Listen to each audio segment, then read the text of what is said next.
Chapter 9. The Clinic. There were always plenty of dark stories to go around in the world, Maomao thought as she sat on a wooden box behind the laundry area. Xiaolan wasn't coming today, and there wouldn't have been much for Maomao to do if she'd gone back to the Jade Pavilion, so she was killing some time here.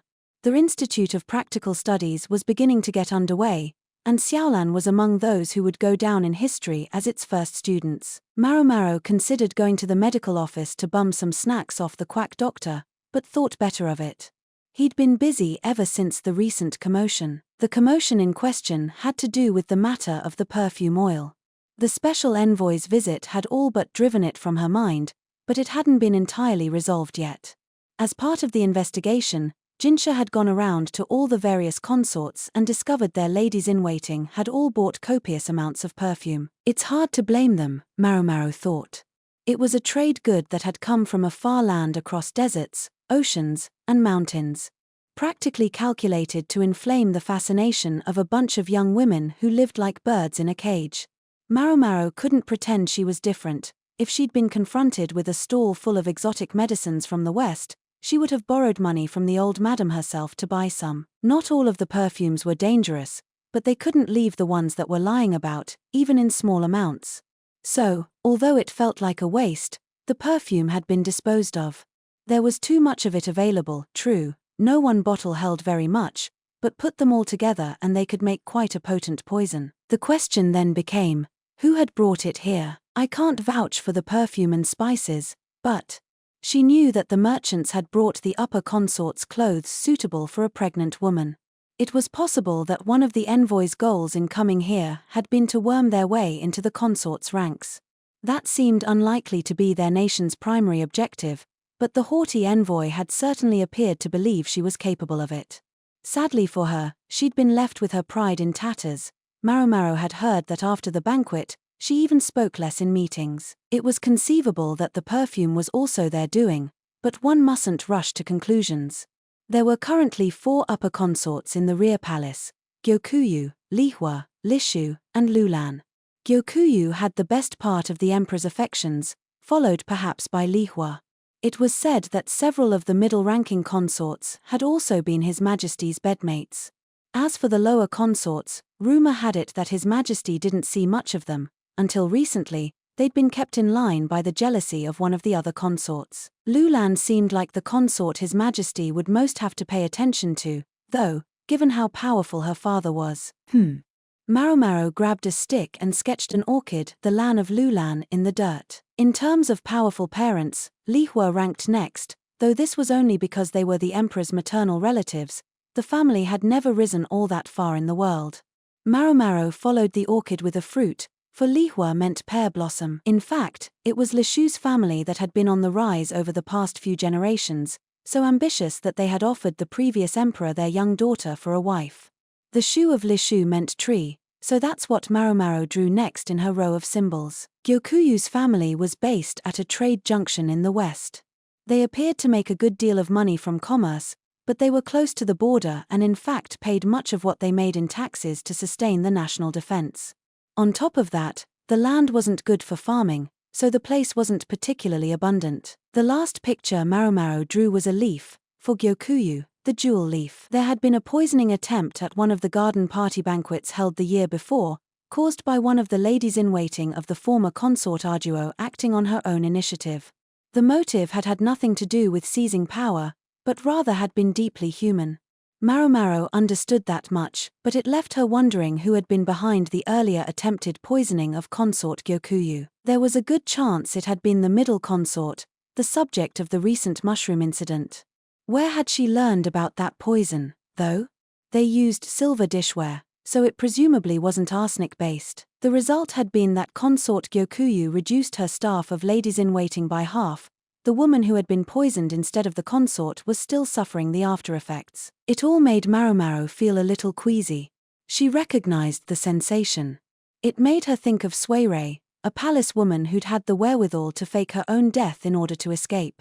They still didn't know where exactly she was or what had happened to her. Nor did they know what her objective had been. Why she had targeted Jinshi. Maomao idly drew circles around her 4 sketches. Then she gave up thinking about it entirely. What good will it do me, anyway? She was just a lady-in-waiting.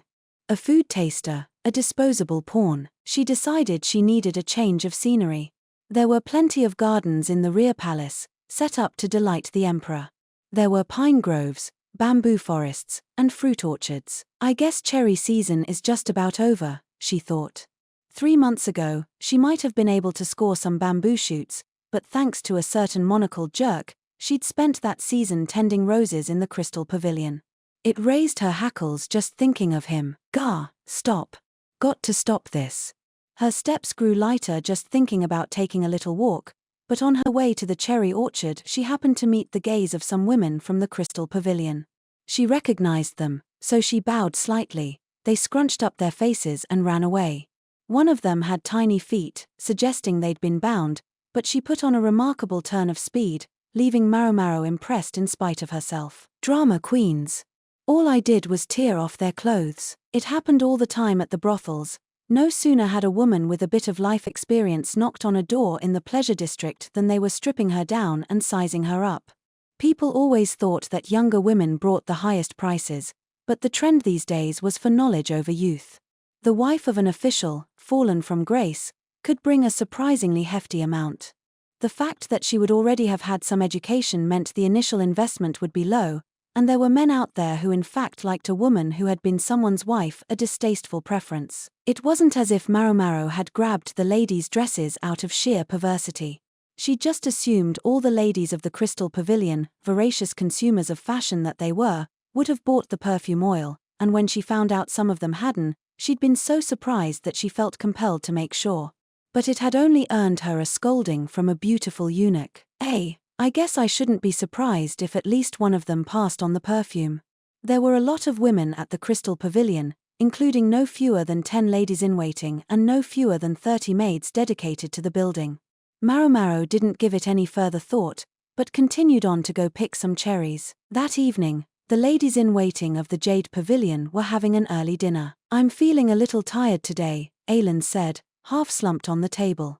Maomao put a hand to her forehead to find that she was indeed a touch feverish. Don't go getting a cold. What if Lady Gyokuyu catches it? Yinghua asked as she took another cherry. She wondered where they had come from, but she happened to like cherries, so she decided not to investigate too closely. The cherries were, of course, a secret from Hongyang. I was being careful, Aylin said, now looking annoyed as well as tired. Maomao was just about to go to her room to mix up a cold remedy when Yinghua stopped her. Sorry for the trouble, but if you're going to make up some medicine, do you think you could take her to the clinic afterward? The clinic? Maomao asked, puzzled. Did she mean the medical office? Taking her there only seemed likely to tire her out more. Yinghua must have guessed what Maomao was thinking, because she shook her head. It's not the medical office. It's, There's no doctor there, but there's someone else to care for people. Anyway, Aylin knows where it is. Just go with her. Maomao nodded. The clinic, whatever that meant, was located in the northern quarter of the rear palace. Behind some laundry facilities was a separate building populated by palace women in white outfits. Oh yeah. I guess I was vaguely aware of this place. Maomao had spent a fair amount of time tramping through the groves and copses of the northern quarter, but had rarely gone to any of its actual buildings. Aylin smiled at her, coughing as she said, I'm sure they mentioned it when you first got here. You don't remember? Unfortunately, Maomao had been dragged here against her will and hadn't been paying all that much attention to what she was told. They'd given her some kind of lecture on the way over, but she was sure she must have been more interested in the mugwort growing by the side of the road or something. That was just the way she was. The laundry area nearby was bustling with palace women doing washing. They seemed to be working with sheets of some kind. Logical, Maomao thought. Easy access to a laundry area meant clothes and bedding could be washed quickly. A good location for a medical facility where cleanliness was paramount. Pardon me. I seem to have caught a cold, Aylin said to one of the ladies. The woman, who looked busy, cast a quick, suspicious eye on her, but then set down her basket of laundry and placed her hand to Aylin's forehead. Slight fever. Stick out your tongue. The woman's voice was full of age and experience, her cheeks deeply wrinkled. She was middle-aged, a rare thing in the rear palace. She squinted at Aylan's tongue, then pulled down her lower eyelids. She looked far more practiced at it than the quack doctor. She said. Doesn't look too bad. Try not to overwork yourself for 2 or 3 days and you'll be fine. How would you like to handle it? The woman's diagnosis was spot on. I have to avoid giving this to the consort. Would you let me stay here? Just to be safe. The woman said again. Then she picked up her basket and strode into the clinic, where she set the basket down and motioned them over. Inside, the clinic was stark and unadorned, but not in an elegant way. The pillars were undecorated, and the hallways boasted only wooden floors. The windows consisted of nothing more than square holes. All this simplicity had an obvious advantage, though, the less elaborate the place was, the easier it would be to clean. The many windows let plenty of air in. It looked like it would be a very pleasant place to spend the upcoming season. One thing Maomao didn't notice in the clinic was the distinctive smell of medicine. Instead, she got a good whiff of alcohol. Aylan was frowning. Apparently, she didn't like the smell, and that was why she hadn't wanted to come here. Maomao, though, was impressed. To her, the odor said the place was kept thoroughly clean. A strong alcohol could eliminate toxins in and around wounds, and everyone knew that putting some in your mouth and spitting it out was one method of sterilization. Maomao had always wondered how the rear palace avoided outbreaks of disease with no one but that quack to care for it. This explained it. Okay, let everyone know I'll be back tomorrow, Aylan said. All right, Maomao said. The middle-aged woman gave Aylan a wooden tag with a number on it, and she headed to the room with that number. Maomao looked around the clinic with keen interest until she found herself grabbed by the scruff of the neck. It was the same way they grabbed the kitten in the medical office. Time for you to get back to work. Don't think you can slack off just because you had to bring your friend here. Maomao didn't respond. What's that? The middle-aged woman said, grinning. You say you'll stay and wash all the laundry here? Maomao shook her head vigorously. In the end, she was left with no choice but to go back to the Jade Pavilion. She couldn't win with these older women. The madam had taught her that. Maomao trotted back to the Jade Pavilion. She'd so wanted to see more of the clinic, but it obviously wasn't going to happen. As she walked along, women with laundry baskets hurried past her. It rained off and on this time of year, so the ladies had their hands full doing all the washing they could whenever there was a break in the clouds. Come to think of it, Maomao realized, she would need to go get the laundry later too. Still, I can't help noticing, the woman who'd kicked her out of the clinic wasn't the only more mature lady there. All the women she saw were comparatively advanced in age. The rear palace being what it was, as they got older, women were virtually forced out and replaced. In general, you could expect to be shown the door before you were 30 years old. Anyone who was still there after that must occupy a higher position, like the matron of the serving women, or otherwise be a lady-in-waiting to one of the consorts. Hougong, for example, ought to have found herself ejected from the palace long ago, although to say so out loud would be to invite a slap. Judging by how practiced the ladies of the clinic seemed at their work, Maomao guessed they'd been allowed to remain because they served a vital function in the rear palace. She wondered, though, about the fact that the place hadn't smelled of medicine at all. Had the smell of alcohol simply overpowered it? Or, Maomao walked along, stroking her chin in thought, when she ran smack into something with a thump. She thought maybe she'd bumped into a pillar, until she realized a countenance like a heavenly nymph's was shining above her like the sun. You shouldn't walk along muttering to yourself. You'll trip. I was muttering. Jinshi heaved a sigh, spreading his hands and shaking his head. The clear show of exasperation rankled Maomao, and she was about to give him a look like he was an earthworm floating in a puddle when she saw Gaoxian, his face calm as a bodhisattva's. She managed to force her narrowed eyes open. Do you need anything, sir? She asked. No, nothing. We just happened to run into each other and I talked to you. Was that wrong? Jinshi looked a tad startled. Gaoxian appeared to be silently trying to tell her something, but she was very sorry to say she didn't know what it was. Where were you coming from? Jinshi asked, his shoulders slumped a bit. The clinic. So that's where it was. I told the palace women to show it to you when you got here. Surely they didn't forget. Certainly not. Maomao, noticing the unusually serious expression on Jinshi's face, wondered what she should do. The eunuch wasn't having a crisis of confidence about his work, was he? He always seemed so sure of himself. Jinshi guided them to a quiet side street. Considering how simply standing there, the gorgeous eunuch could draw enough of a crowd to get in the way of work, it was probably a wise choice. I was impressed with how well the place was run, Maomao said. Frankly, I think we could afford to make that the medical office. But then again, if they did that, the doctor would lose his head, and Maomao would lose a convenient place to slack off. She was about to correct herself when she realized Jinshi's eyebrows were furrowed again. Make it the medical office? Yes, life would be much easier if we could do that. What do you mean, sir? Only men are allowed to be doctors as such, Gaoshiren explained.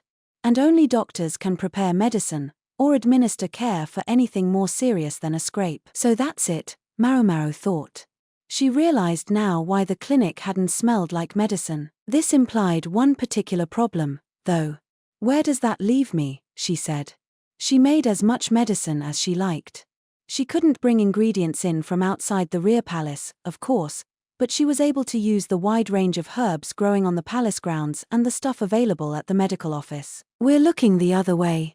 There are a number of ladies in waiting with some knowledge of medicine, but in a place like that, drugs would be too obvious. We can't keep them there. Jinshi's tone implied that there was a complicated story here. Maybe it involved the niceties of various rules and regulations, like how the palace women's salaries worked. Maomao didn't know. It wasn't something she had any interest in. So medicine proper was denied to the clinic, but they managed to get away with using alcohol as a disinfectant. Simply having a clean, quiet place could be enough to help fight many illnesses. If a woman looked in particularly bad shape, it might also be possible to send her back home. What a lot of trouble, Maomao thought. The only thing that would be harder still was replacing a system that was already established. Too many people out there were too interested in not rocking the boat. I wish there were other ways to fill out the medical staff. We may need them one day, Jinshi said. He couldn't castigate Maomao, he wasn't one to talk. He sounded as if he was speaking to her, but he was essentially talking to himself. We'll need a way, when there are no more eunuchs. Eunuchs? The eunuchs made up almost a third of the population of the rear palace. They were much harder to replace than the ladies, so their average age was relatively old. No young eunuchs, Maomao reflected. The surgery to turn a man into one had been outlawed some years before, after the current emperor had ascended the throne. Maomao didn't know when Jinshi had become a eunuch, but judging by his age, it must have been only just before the procedure had been outlawed. Tough break. If only he could have waited a little longer. Without really meaning to, she dropped her gaze, glancing between Jinshi's legs, then brought her hands together gently.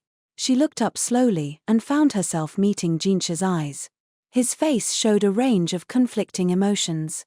He looked at Maomao, his mouth half open. Crap. I didn't say that out loud, did I?